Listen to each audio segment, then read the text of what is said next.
হুট করেই এক লাফে বেড়ে গেল ৫ ডিগ্রি সেলসিয়াস তাপমাত্রা। ভারতের রাজধানী দিল্লিতে রেড অ্যালার্ট জারি করা হয়েছে। তীব্র গরমের মধ্যে হিট ইন্ডেক্সে তাপমাত্রা ৫১.৯ ডিগ্রি সেলসিয়াসে পৌঁছানোর পর রেড অ্যালার্ট জারি করা হয়। দেশটির আবহাওয়া বিভাগ বলছে, রাজধানীতে তাপপ্রবাহের পরিস্থিতি চলছে। আবহাওয়া বিভাগের পূর্বাভাস অনুযায়ী ১৩ জুন পর্যন্ত এই ভয়াবহ গরমের ধারা অব্যাহত থাকবে। ভারতীয় বার্তা সংস্থা পিটিআইয়ের বরাত দিয়ে আজ বৃহস্পতিবার এক প্রতিবেদনে এই তথ্য জানিয়েছে সংবাদ মাধ্যম এনডিটিভি।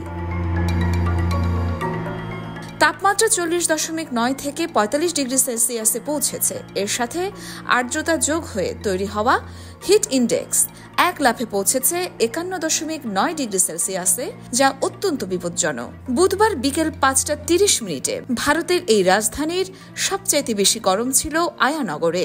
সেখানে তাপমাত্রা ছিল ৪৫ ডিগ্রি সেলসিয়াস।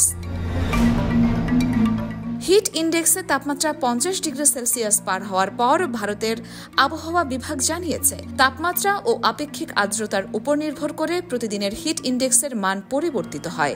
যদিও এই হিট ইন্ডেক্স ভারতীয় আবহাওয়ার জন্য আনুষ্ঠানিকভাবে যাচাই করা হয়নি এবং এর কোনো সরকারি রেকর্ডও রাখা হয়নি।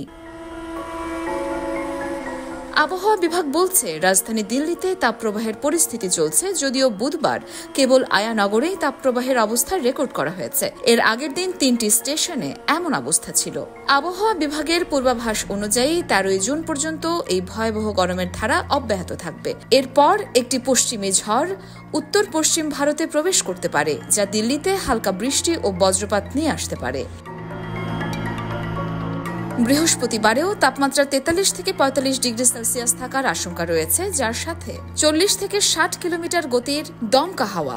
সন্ধ্যা বা রাতে হালকা বৃষ্টি বা বজ্রঝড় হতে পারে।